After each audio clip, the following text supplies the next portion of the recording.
Yo, literally had so much fun. We did track and field today, like, because I didn't realize that this is like coaching for, I'm literally just everything. Okay, so thoughts. I led track and field practice, and then afterwards the coach and I that led the track and field practice for the kids played basketball with two other adult guys that were just in the basketball court, like, up the school. And basketball's hard, especially those guys were like 6 feet or taller, so it was probably pretty funny to watch me guard and like do a bunch of like trying to get the ball and stuff, like the basketball.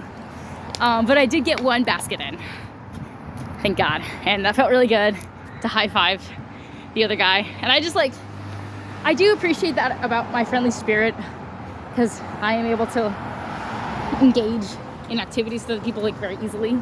So like it was like 6 men playing a game of basketball, and I just like went up after my coaching and I was like, you guys need a player?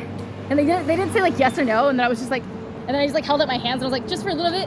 And then they were like they didn't let me play, and then a little bit into it they're like, so what's your name? And then they all had these like, it was like a German school.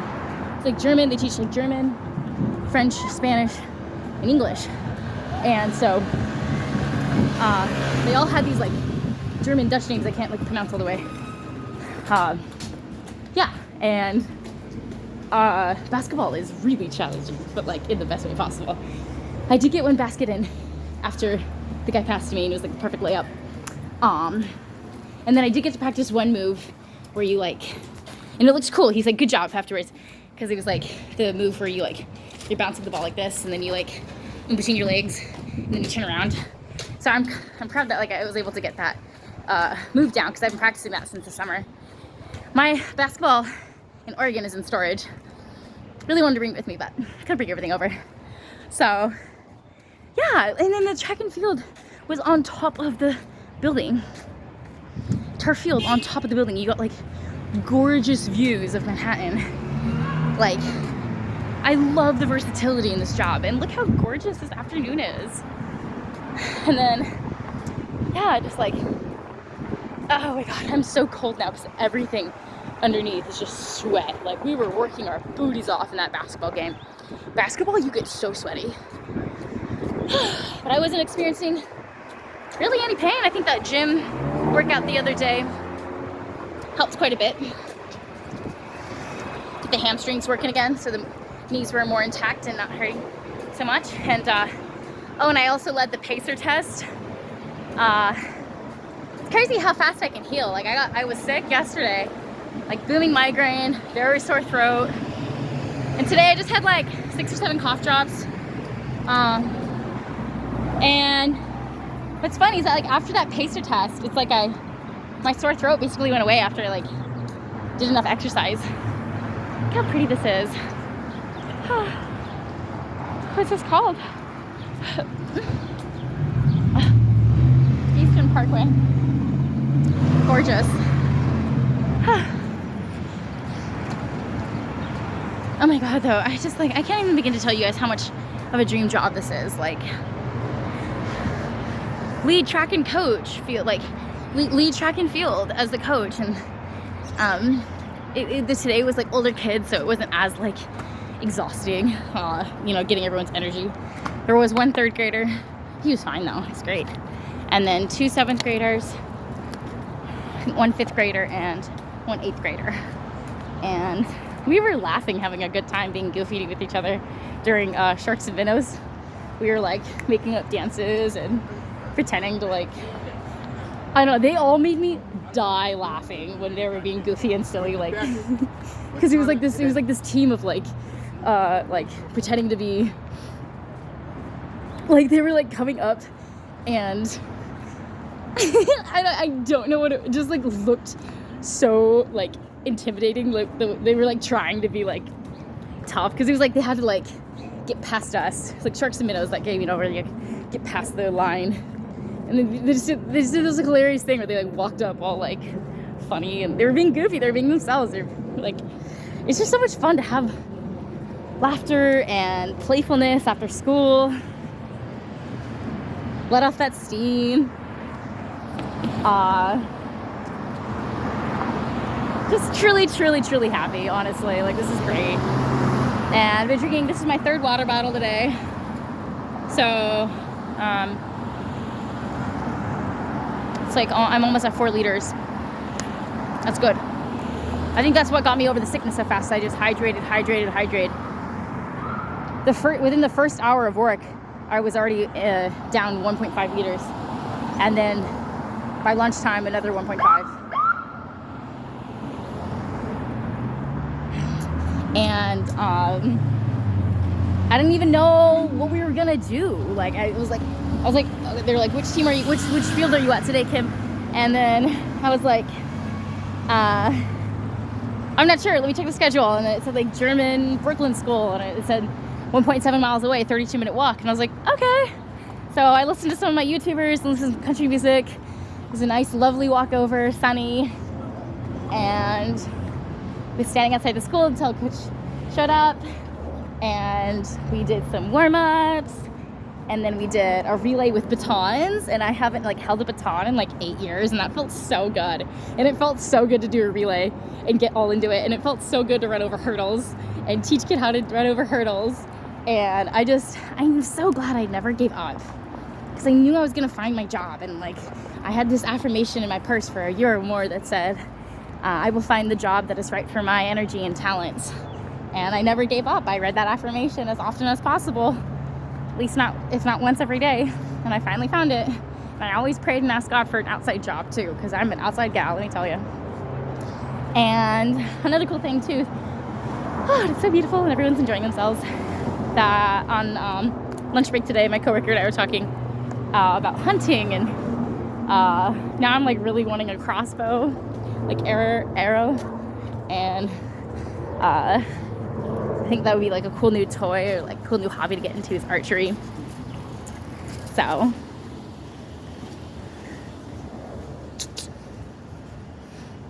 yeah, somebody just like sucked my energy a little bit ago because they saw me talking, and they did this like as we were walking by, and I was gonna get him on camera, but I was like, whatever, let him stare. But it does take a little bit of my energy, because I realize like how much light I have and how much attention it attracts. But I try to ignore it too. But like, some people are really like rude about how much they stare. I'm like, y'all, I'm just happy. Like, can you chill? Can you just accept it? Yeah, so I didn't even know that this company coached track and fields, but we did it today, and we did the pacer test, and I led the pacer test, and I ran the pacer test with them, and it was getting harder and harder, and they're like, oh, come on, how many more? And it was like, it's like when you run back and forth on a timer, and then the timer gets shorter for each lap.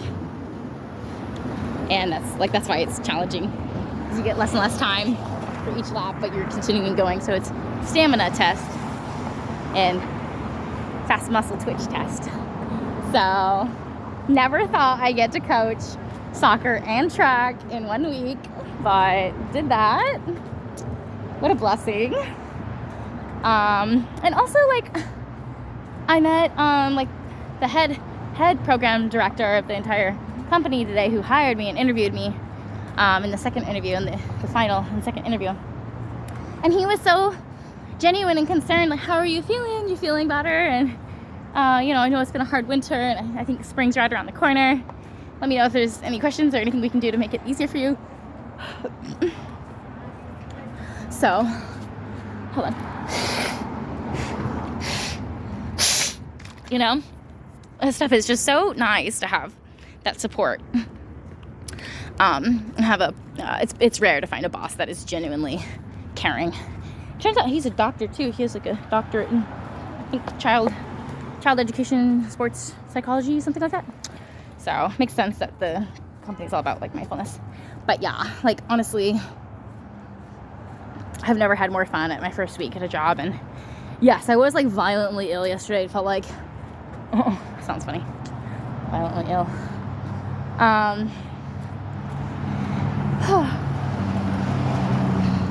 So, yeah, and like I love just like running outside and like just being goofy with kiddos and like using our imagination. We were pretending to be fishies and like blew out our, like made big cheeks and like pretended our hands were like fins and had to get past the sharks, and it's just fun, and to get to know them. And they're like, oh, I like your pants, and I was like, thanks. They remind me of that artist Keith Haring. And then the girl was, oh, I'm in an art class every Saturday.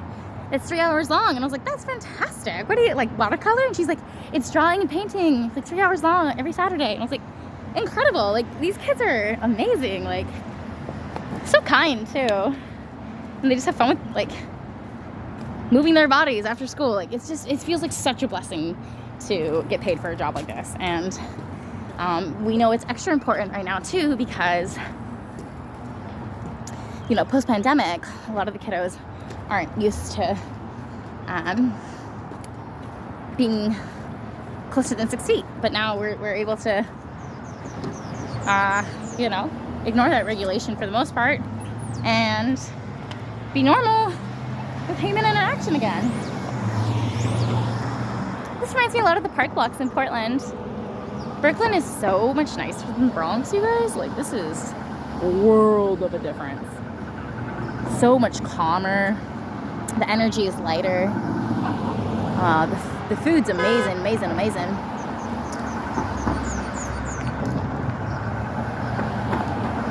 I can start to feel myself getting a little bit colder from all the sweat drying. But I can't even begin to tell you like how happy I am moving my body, and like having a job that involves moving my body, like relies on it. And my knees are doing just fine.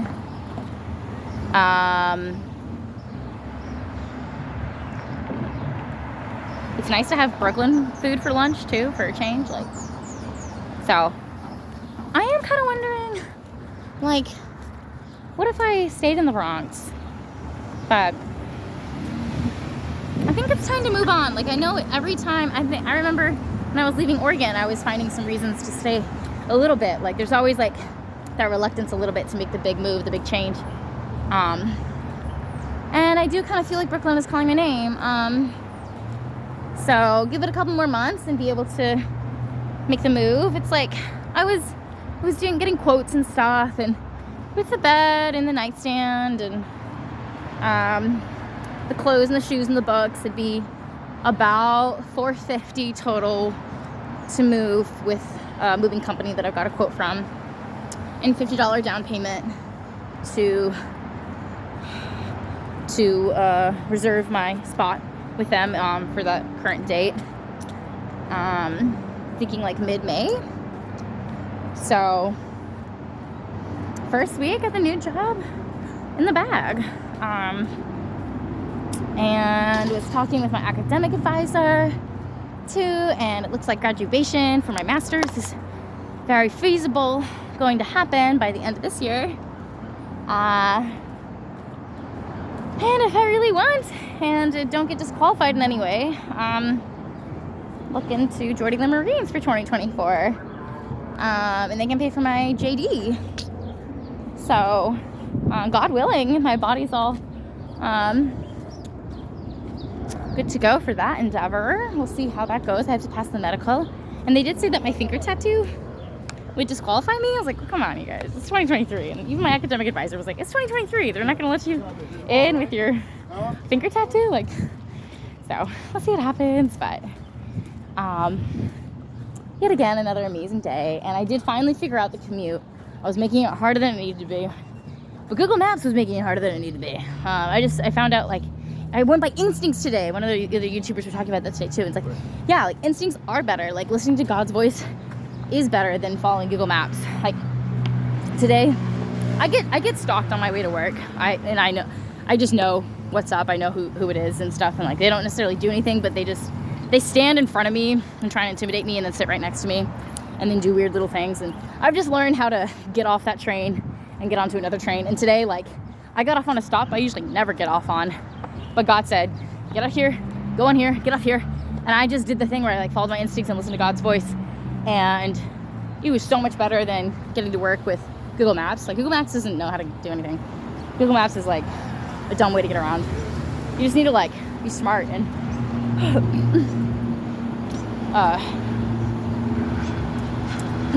use your brain.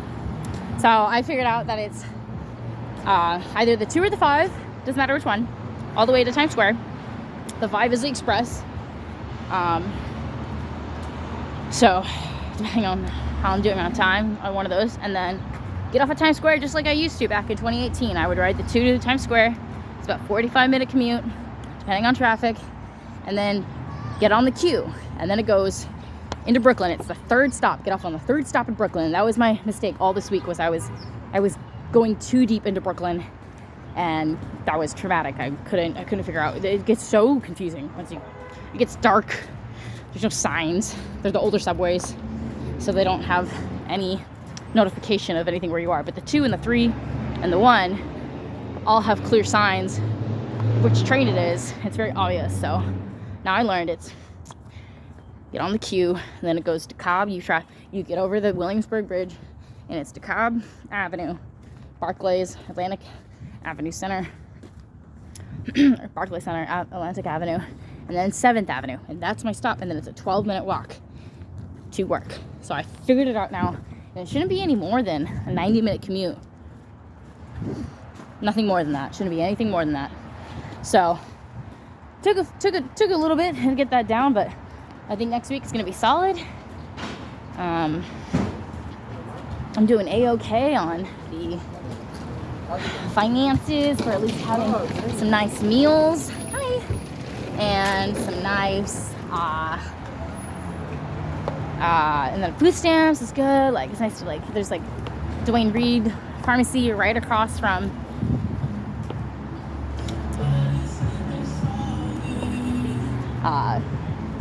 Dwayne Reed right across from the building that we work in, and I really like our headquarters. They're really nice.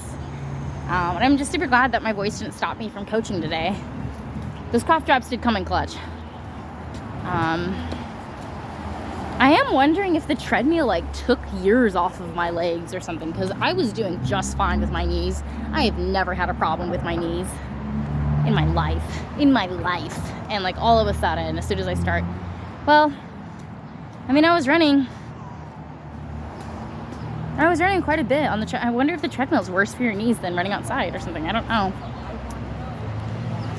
I did run a little bit on the way here to make it on time to pick up the kiddos.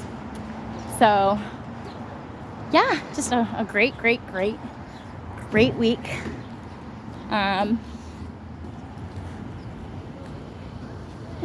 He's selling flowers. I'd buy some if he could take cash. Brooklyn has so much art too, you guys. It's so beautiful. Brooklyn is cool, dude. It's so much lighter than the Bronx, and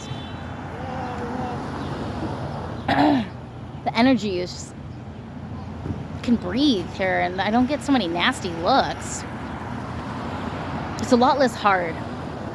The Bronx, you have to stay a lot more low-key. It's like the Bronx, you get off the subway, and, you know, I'm not saying you don't have any fun in the Bronx. That's not the case at all, but I don't know. Brooklyn's just a lot more, I don't know how to explain it. Just, it's a different culture. It's an entire different borough. Even my friend, we used to be really good friends until he fucked me over. In fact, he was evil the whole time. I just didn't realize it. It was just my friend because he was like a narc and got all my energy, and he knew I adored him and wanted to be with him. But anyway, when I came over here, I was like, hey, you want to hang out? And he's like, oh yeah, like, who are you again? So that hurt a lot. And it hurt a lot when he told me that my rapping was bad and that I sucked at music. And then when I confronted him about it later on, he was like, I think you misunderstood what I was saying. My intentions are always good. And I was like, all right, dude, I don't know what games you're playing, but I told you that I would come over here for 5 years, and I told you so. You knew I was into comedy, and I thought about it, and it all made sense at the end that he was never really my friend. And those are the ones that really hurt, man, I'll tell you. But now I know how to look out for those ones, and you got to be really careful. New Breed was telling on his last show, YouTube video, that those are the ones you really got to watch out for, because they'll be the ones that like rehearse how to be proud and happy and congratulate you in the mirror. And they're really just hanging out with you to get the data, the info. But anyway, and then, so my point of bringing all that up was because he's from Brooklyn, and when I came here, he was like, yeah, the Bronx is a foreign land to me. And I remember laughing and thinking that was funny. He's like, no, I'm serious. Now I know what he means. It's just different. So I'm looking forward to moving here eventually. I'm like, hopefully by mid-May, March, April, May. But I just have a feeling that I'm gonna have the best summer of my life. This is gonna be the best summer of my life. I know 2017 was the hardest and the best summer of my life. Looking back, I cannot believe that I put up with such little support. But I remember my dad was meeting up with me in the hospital, and it's so funny how my parents just like foo-foo off every little medical thing I get. But I was borderline septic, and the doctor told me that if I didn't come in earlier, that would have been the end. My body wasn't replenishing the resources and nutrients I needed. I was borderline septic, and my parents weren't helping me out with food. I was going to school full time. I couldn't make it to the food pantry. I remember my next door neighbor, who was my floor mate, lived in my dormitory with me. He would go, bless his heart, I haven't talked to him in years. I hope he's doing well. He was my theater friend and taught me so much about, he taught me how to freestyle, and he taught me a lot about a lot. I will always remember him fondly. I think he moved down to LA to go and get into theater and, or get into movies and film. He's an actor, so he always inspired that for me. But he would go and get my food, getting fresh vegetables for me, and he would give me like fish oil pills and stuff, and he'd like hold out nutrients and teach me a lot about spirituality, and he taught me how to play the bongos, and he taught me so much. There's some friends that I will look back on that I lost touch with that mean so much to me and did so much for me. And yeah, it's just crazy going back to the point of, I can't believe I put up with such little support. But I remember my dad was sitting in the medical room with me, acting like it was no big deal that I was borderline septic and the IV was in my arm, and I was like, Dad, it hurts. And he just always like resented me or something, I think. Like, I know it's like sad to talk about this stuff, but I honestly reminded everyone in my family of my real mom. What you doing, home slice? Cool, thanks. And I finally figured it out too, and I do have some theories. I don't think my mom, please be careful, kiddos. Don't want to see anyone get hurt. Please be careful. Oh, please be careful. What's I saying? Yeah, I mean, it's a bit of a darker theory, but why would my mom pass away after she was in the happiest time of her life? And a big part of being chosen is that your parents are keeping a, I'm a fan of this outfit. Everything's great. You're welcome. Part of being chosen is like their parents are like holding a big secret from you. And I do think it's weird that like, I never really saw the death certificate. And Eve and I were C-section twins. She's a minute older than me by C-section, and my mom passed away. Like, my mom passed away right after her wedding. She was the happiest she's ever been. And when I asked my dad about it, like recently, like a couple months ago on the phone, he sounded insensitive and callous and cold to the proposition I brought up. And I said, are you sure that Robert is my stepdad. Are you sure that he had no play in Mom's death? And my mom's name was Kim, and I asked my dad, are you sure that Kim really died of congestive heart failure? Are you sure that Robert, and then he was like, he paused, my dad paused, and was like, my dad was like, he paused, and he was like, well, Robert wouldn't have any incentive for your mom to be dead. And I was like, oh, really? I could think of a lot of incentives. He would get the money from just marrying her. He'd get half of everything. She was rich. She ran her own successful business. She ran her own successful cleaning business. She's beautiful and a runner, and the mother of two beautiful twins, and very powerful. and just gorgeous in spirit and super funny, and was great with horses. She like knew how to train horses, and she had like some photos and stuff. I still have some of her in San Luis Obispo in California.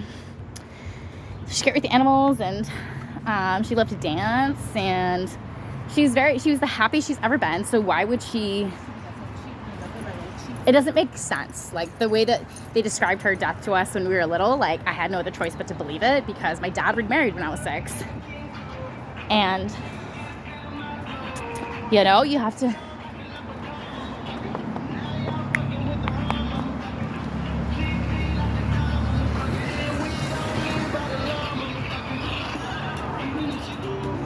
kind of accept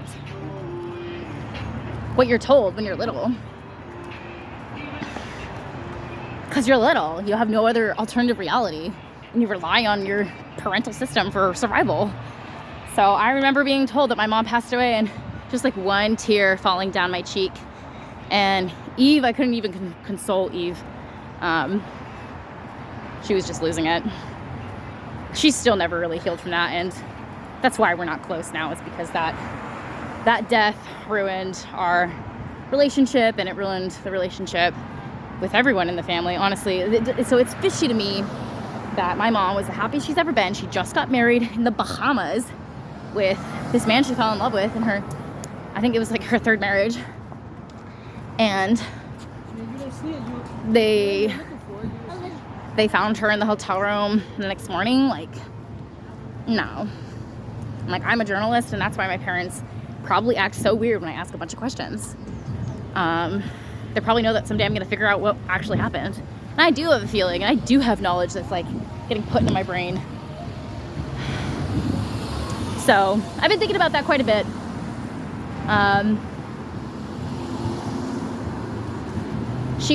Her company was top 10, or like it was listed in Forbes as like top 50 companies to work for, top 50 best companies to work for in Portland. Very successful cleaning business, and she like I think she like even cleaned the White House like or something. Like she was killing. So it doesn't make any sense. Like my mama was like badass businesswoman. She was hot. She knew how to dance. She was funny as hell. And she had 2 beautiful twin daughters. And yes, my mom and dad divorced when I was 3. My dad remarried when I was 6. And then my mom remarried my stepdad when I was 7. And then she died when I was 8. And I didn't think any of these thoughts until I saw more of what my stepdad was like when he tried to get at me. Yeah, like that. Yeah, like that. And I was hanging out with my brother for the weekend, and we were playing video games, and I was like 22, and I felt comfortable to wear whatever I wanted because I thought I was safe around family. But I was mowing the lawn, and the grass was